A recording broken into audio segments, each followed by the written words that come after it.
What's up guys, how's it going, and welcome to another Minecraft video.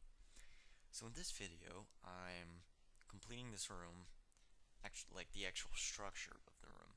The room is not even close to being finished. There I kind of got confused because I thought I saw the lava sort of make a haze, so I thought, oh, when did they add that? But no, I was disappointed to find out that they did not add that. Now there's a mod that I saw, which I'm actually planning on installing, hopefully using it throughout the making of this map series.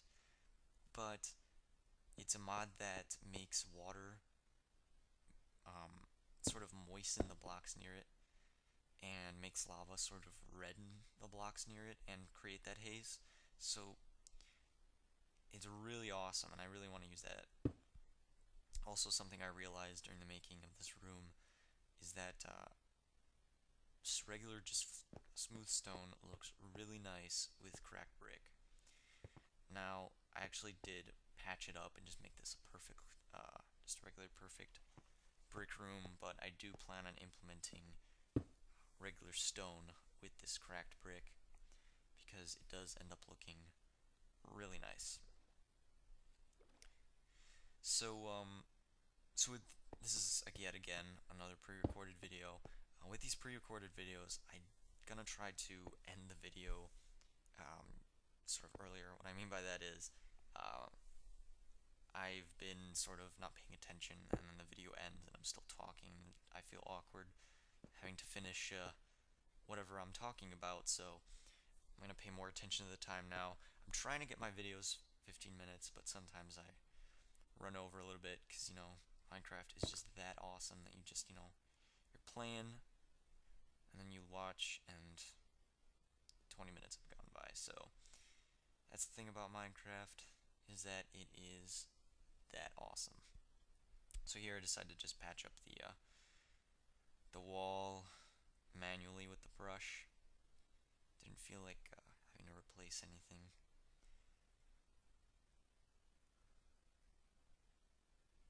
So patch up these holes, and yeah.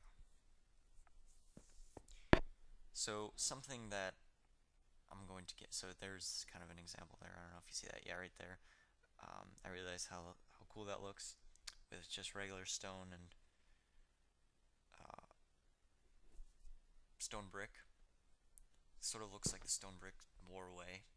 What I might actually do is make a transition, so it'll go from stone brick to cracked stone brick to stone. So kind of gives a cool effect. And another thing that I had trouble with in this this episode is the fact that later on I spend a lot of time trying to figure out something, and basically I try to figure out what the new ID is of double smooth stone slab. I have no idea what to call it because that's literally what it is. It's the stone slab in block form. So instead of just being half of a slab, and I actually use this a lot in the actual structure of the warehouse. On the inside, the walls are lined with it. It's just regular half stone slab, as you can see right next to the iron right there. I believe I grab it too. There, I'm kind of confused on what to get rid of.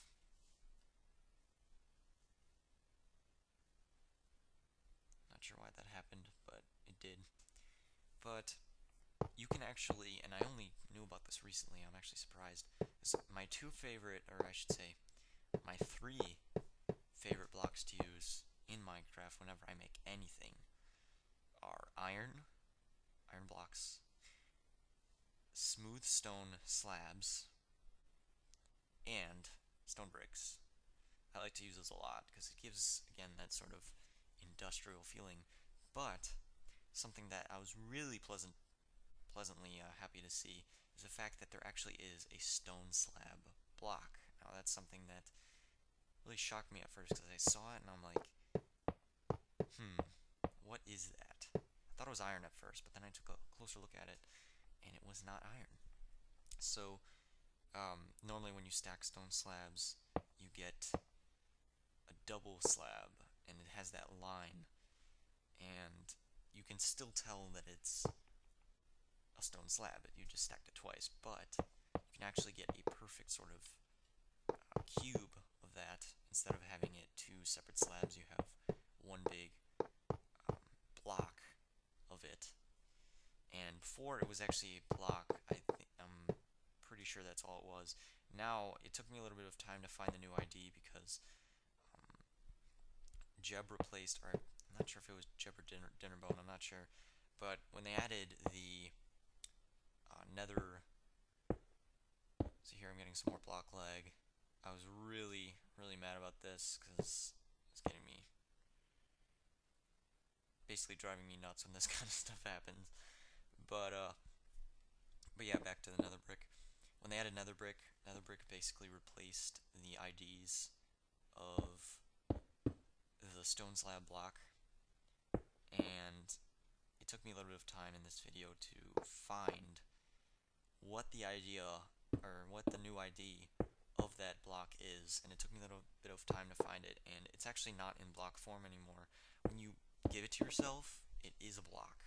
When you use it, it turns into a half slab. Now that actually disappointed me at first because I thought that was it. But then, if you stack it, it basically turns into a block. So, it doesn't... It basically turns into a half slab, but when you stack it up, the line in between the half slabs disappears. So that's something that I was really excited to see, was that I can actually use the double half slab. So there I've got the stairs going down. I was gonna zigzag it in the middle, but I actually realized that this was a much better option, since I did mess up and make the room much larger than it can be, because it's overlapping the space that I gave for the other room. So thankfully, because I put this staircase out to the right, or when you're coming out to the left, it'll be really easy, because I'll just shorten the wall on the left side, and just in the other room make the stairs go down in the opposite direction. So here I'm just making a staircase. I end up making the staircase a lot better. So yeah, there I realized that I might change it. And I might still change it, I'm not sure. I really didn't like how you could kind of step on the iron blocks as you went on or down. So I really wanted to make it so that you couldn't actually jump off of the stairs. Kind of, if someone's chasing you, you have to run down the stairs. So I basically made it so that you have to run down the stairs by making the blocks go away and making the iron bars raised a little bit. Now technically you probably could sprint jump onto the iron grates, but you know, if someone wants to do that, they can do it.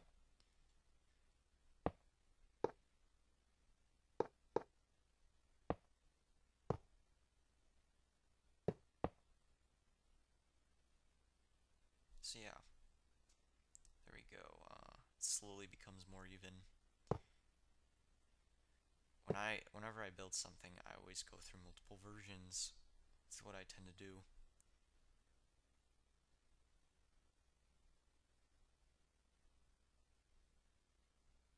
So yeah, here I'm counting how long. So there it's 4 instead of 5. So I end up adding one there.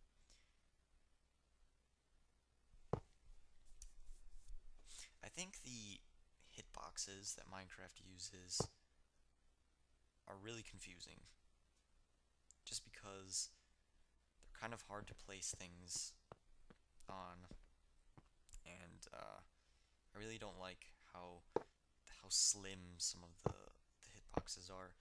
I guess, you know, it looks really nice, but in the end I think it'd be really, really nice if they just sort of made the hitboxes a little easier to click on, so you have to be really precise.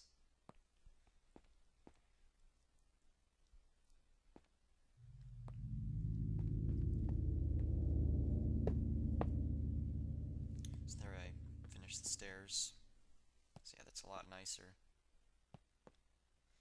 And then I start working on the rest of the room. always want to light up the room that you're making, even if you know that's not the way you're going to light it up. So here I just placed glowstone everywhere. You can add light later. That's the best thing you should do, is go ahead and add light afterwards. Just put around some temporary light. I suggest using glowstone. Don't use torches, because torches are a pain. Again, that hitbox. You can just replace all the torches with air if you want later, but if you don't have world edit, then they'll be a pain to get rid of. And glowstone is a lot easier to get rid of than a torch, because it has a very large hitbox, and it also provides more light, so it's a win-win.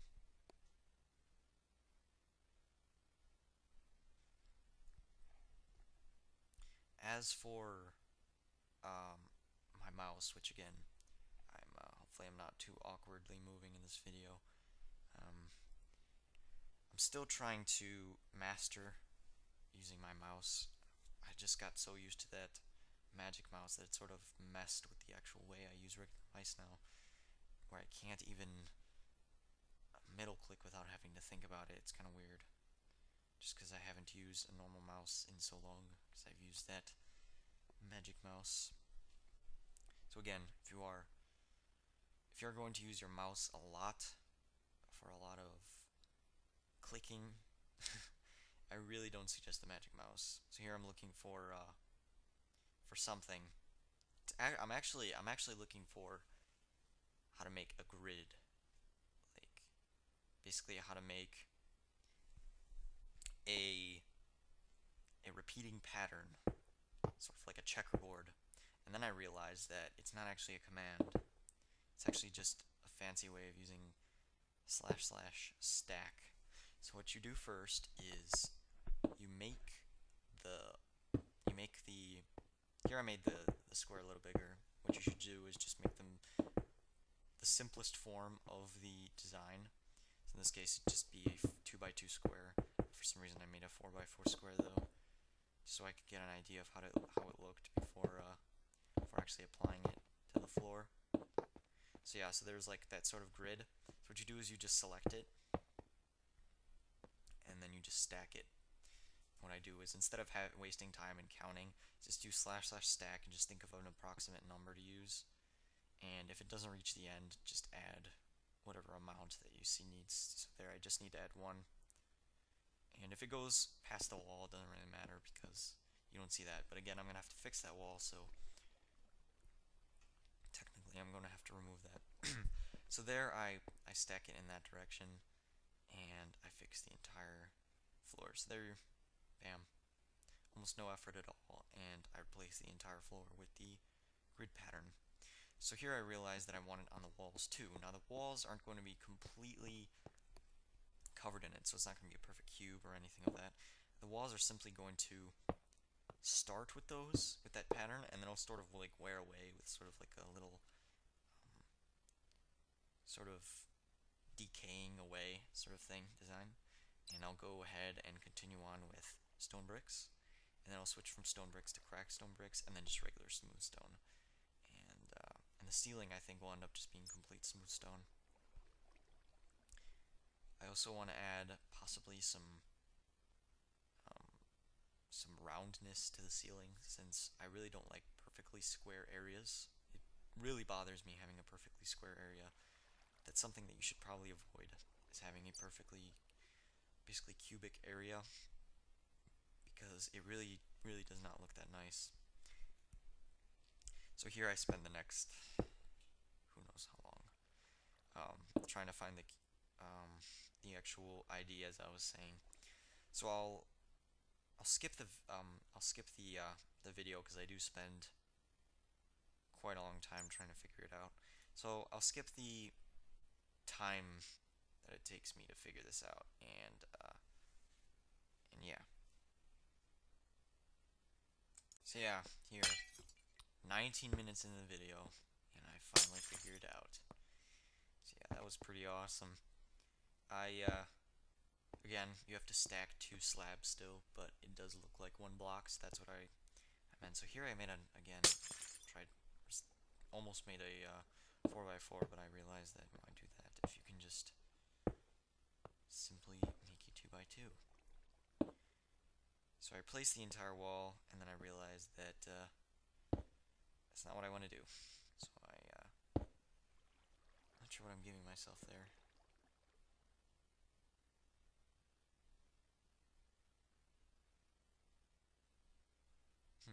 What am I giving myself? I don't even remember. Am I still trying to give it to myself? I think I'm trying to find the solid block. I think I just give up after it. I'm not sure if there is a solid block or you can just place down the block. Because when you give yourself this slab, it does show up as, so you can see there's that block right there. It does show up as a block, but when you use it, it turns into a slab. But you can still stack it twice and turn it into a block. So there I stack it some number of times. I think it's like 10. 12. Okay, I go with 12. And I don't think 12 actually reaches the end. No, it doesn't. And there's my amazing typing skill there. Still doesn't reach the end. There we go. So yeah. So it's going to be sort of there, and then I'll sort of decay up again here. I replace it for some reason, the entire wall, and I realize that's not what I want to do. So yeah. I'm going to end the video here. I'm actually looking at the time now. So thank you guys for watching, and subscribe, rate, comment, all that cool stuff, and see you in the next video.